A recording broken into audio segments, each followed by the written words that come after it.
at a local church, and he's going to be sharing in our series in the story. If you look up on our little icon list over here, it is one of the, let's see here, where are we at? Find the picture for me, Brent. Oh, there's the wall. The wall. The broken wall. So he's going to be sharing that in just a moment. We're going to actually show a video first. Yeah, we good? I'm getting the high sign from the guys upstairs. They're waving at me like frantically. We're going to show the video first, and then Brent's going to come and share. And when he gets up, would you give him a warm welcome, a warm NCU welcome? So first the video.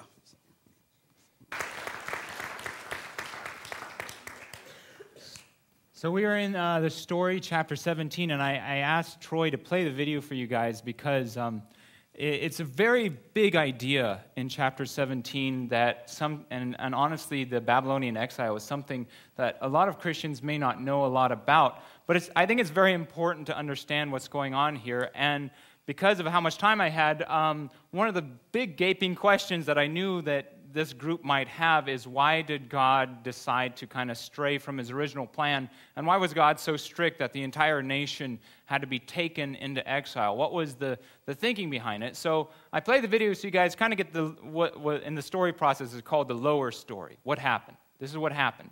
And what I want to try and get across to you is God's point of view, the balcony view, the upper story view of how he saw the entire situation, the entire arcing situation, the entire plan.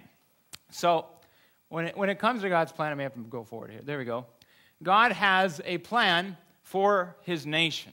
He has a plan for all of mankind. Since the beginning, he has this plan in place where we are going to be restored to where we were in the garden, but there are certain steps. And one of those steps is that he makes a nation.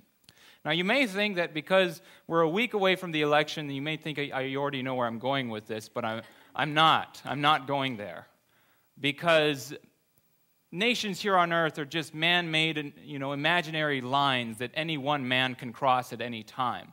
I want you guys to come away from this more with the understanding that you yourselves are your own little nation and God's children at the same time. Because this nation, one of the names that is used is that they are God's children, God's people. His name is on them. So he has this plan in place. He has a promise for what's going to happen to them in Leviticus 26:44. Thus, even while the Jewish people are in the land of their enemies, I will not reject or obliterate them, lest I break my covenant with them by destroying them, for I am the Lord their God. I will remember them because of the covenant I made with their original ancestors.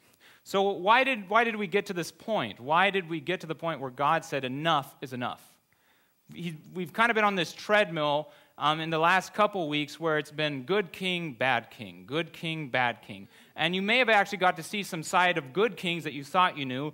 King David is one of those kings that in Sunday school they start making the little flannel graphs about the time he marches in with the Ark of the Covenant, because it's really hard to do Bathsheba on flannel graph.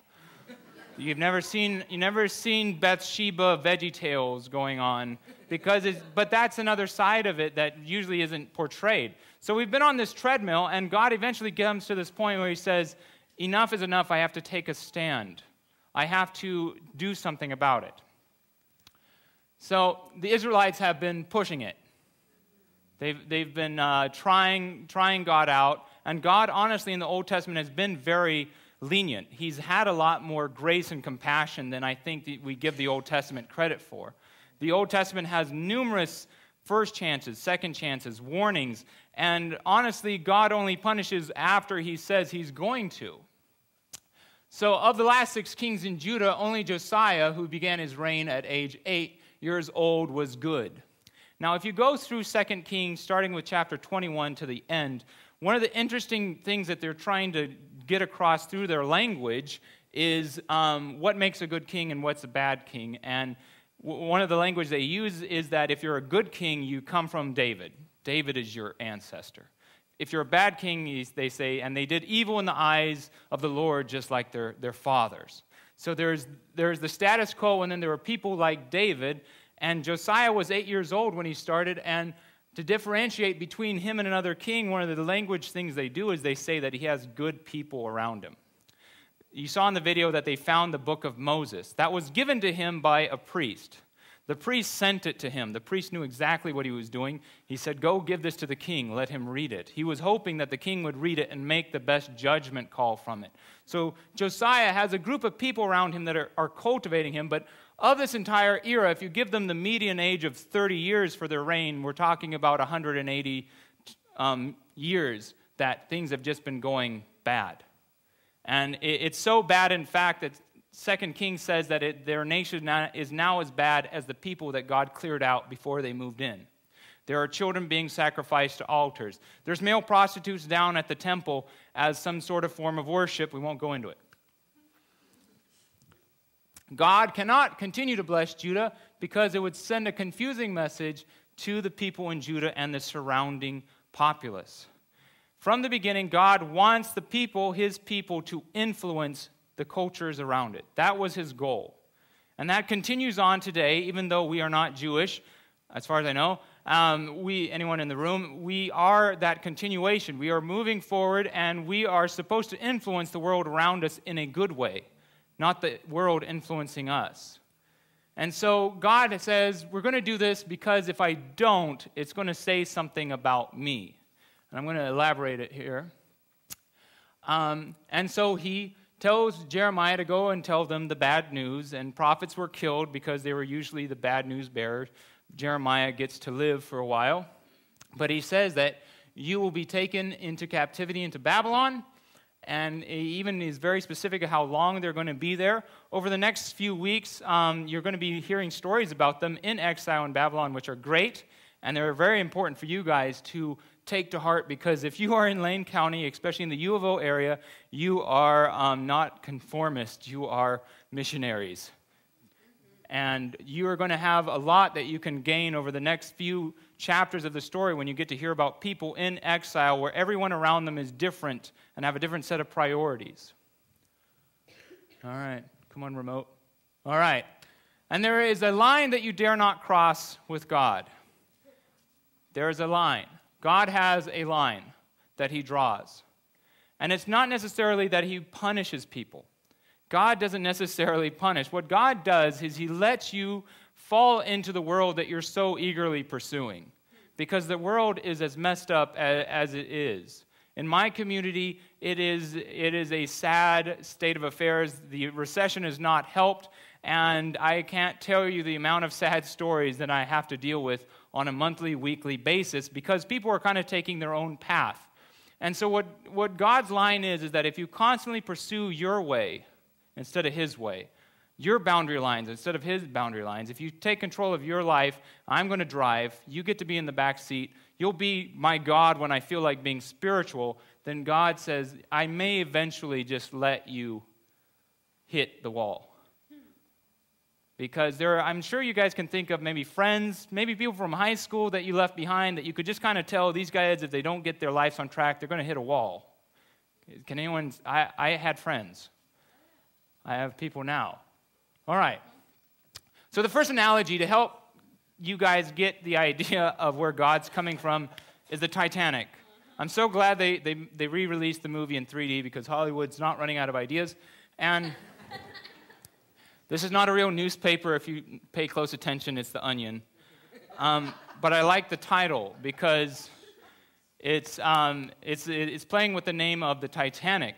Because the Titanic was supposed to be, when they made it, it was supposed to be a sign of how the world was going. They had just finished the industrial age. In their minds, everything was going great and could only get better. This boat was a sign of that. It was indestructible by their definition. It was luxury. It was a sign of what was to come. It was like us before the recession bubble burst.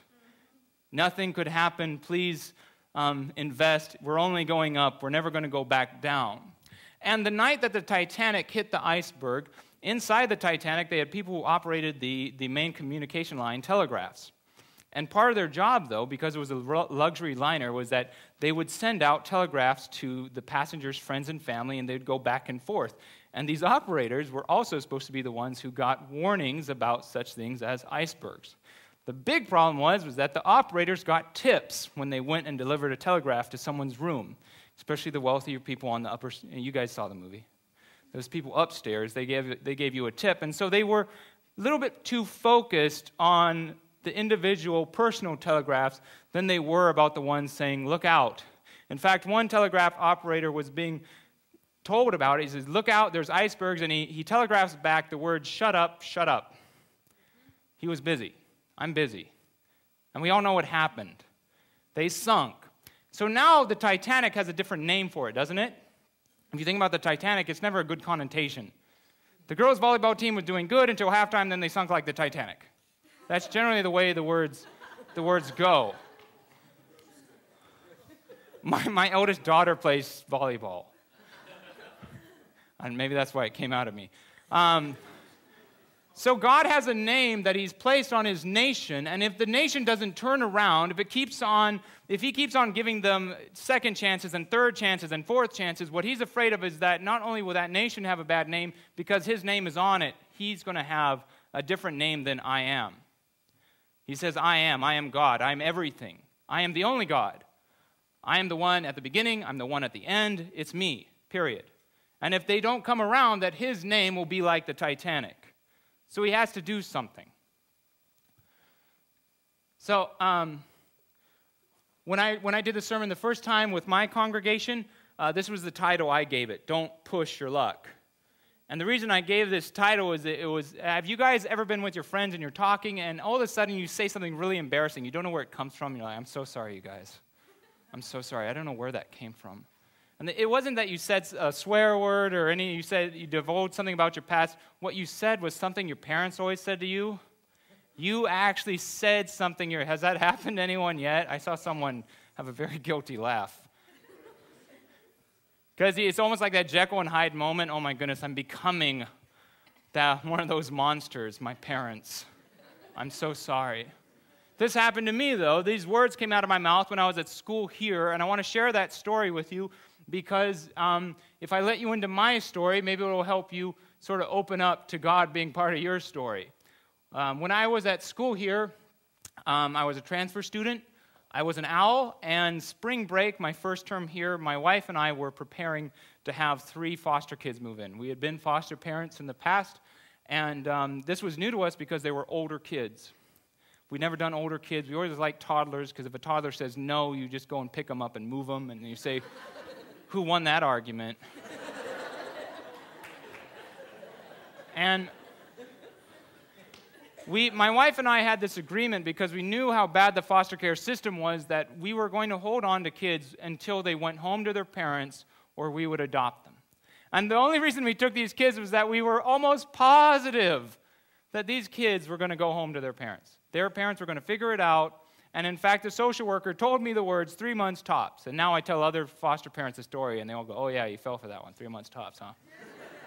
So when I graduated here, I went to school here with just my wife when we started, and I graduated with 3 kids. So watch out. And they would come home, and we'd be completely lost. They'd hand you a homework folder, and we didn't know what to do with this homework folder. I had to take the homework folder in secret, call a friend, and ask them what I was supposed to do with it. I didn't want them to see, because then they'd know they'd had an edge on me. As time went on, though, things weren't going good. The parents were not coming around.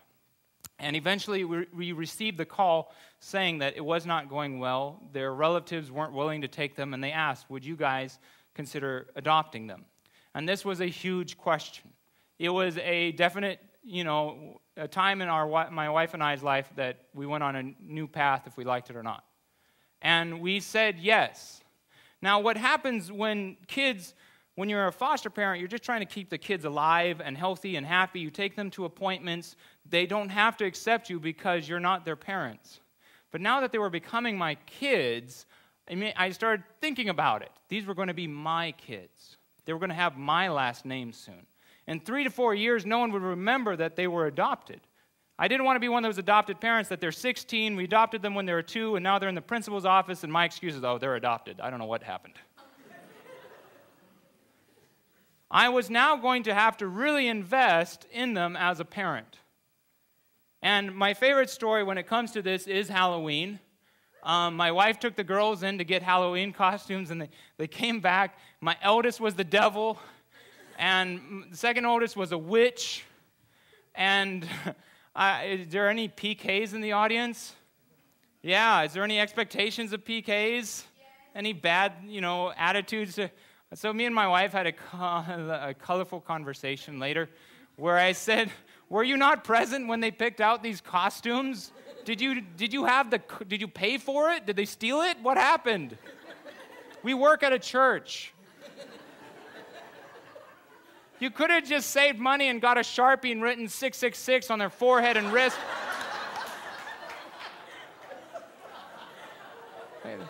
They go to door. Who are you? I'm the Beast.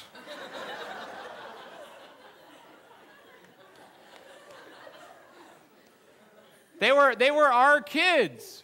And not only that, as ministers, we understood that our kids were now going to have an appearance of who we are. They do. I mean, there are the holy rollers out there who look at everything our kids say and do, and they have something to say about it. It's one of those things. And I know you guys aren't thinking about parenting, and like he said, some of you aren't even thinking about relationships, but it's never a bad idea to start thinking about it.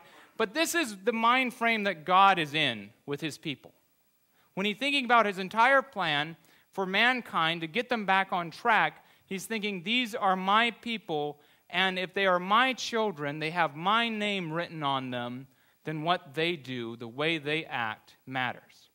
And when you start to think that way, then sometimes if someone is continually stumbling and they're just not improving, then sometimes you have to take a stand. You have to draw the line. If you go to parenting classes, management classes, business classes, they'll teach you a phrase called power struggle. Power struggle means that you don't want it. You do not want power struggle. And the way that you alleviate having a power struggle with kids, with coworkers, with employees, teachers, and students is that you have consequences, and if they go past those consequences, then you stick to what you said you would do when you get to that point. So God's children and human children have similar boundaries and markers. God has always been protecting his people from outside influences. As a parent, you will always be protecting your children from idiot friends. And this gets harder with cell phones and Facebook. I call it the idiot think tank. Who you marry is big. A lot of these kings in 2 Kings are influenced by who they marry, and that has a big impeding factor on them, that if you marry so-and-so, it may sway you in one way. I'm going to have to speed up here. All right. But overall, God, what he's striving for is a relationship with people, individuals. That's always been his goal. He does not want you to see him as this manager. He wants you to see him as this parenting figure. That he wants you to always want to be going to him. And you guys have jettisoned your parents. You're your own people now. You know where you're going. You know where you're heading. And you don't really want anyone having any say-and-so in your life. But this applies to you. My parents dropped me off. I was a missionary kid. They dropped me off. I told them I'm my own man. They went back to Africa. And I tell you what, it was first holiday break that I missed them already. I wish they could give me some guidance. So what's at risk is the wall. You don't want to see anyone hit that wall. I have an older brother who hit that wall. He ended up in a life of crime. It was very hard on my family. I think we can all think of someone we had to witness who hit that wall. But there is a promise of hope within this story as well. The hope is that when someone hits that wall, that when they come around on the upswing, they're a new person. They understand why now. Why did God do this? Why did this happen to me? I understand why now. I need to take steps to not let it happen again. And when you hear about Israel after they come back from Babylon, they are not the same creature they were before they left. Josiah was the first person to bring back the Passover because he found it in the book of Moses, and it says probably close to 300 years they hadn't done Passover. And Passover needed to happen because in the New Testament, the Passover lamb, Jesus Christ, had to be there. God had to get them back on track so that Jesus was there to be their Passover lamb. So I want you guys to take this home with you, this main point. You guys are your own little nation. And I understand this flock a little bit because I went to this school. We got the people that raise their hands in the front. We got the sports people there. And then we got the people, where's the camera? Owl Nest, I see you. And you guys came to school. A lot of you have come to this school with a little inkling of hope towards Christianity, but you're not exactly convinced yet. Or maybe you've been here a while and you've already been put down, or you've kind of given up a little bit on it. And what I have to tell you is that you guys are very lucky for where you are because you have constant resources around you. Chapel is a wonderful experience if you get into it. The small groups are great if you get into it. We had Doyle just heartfeltly invite you to his Sunday school class. He really wants you to go and have some cookies and help him win. I'm not sure about the ethics of it. We're going to have to ask Mick.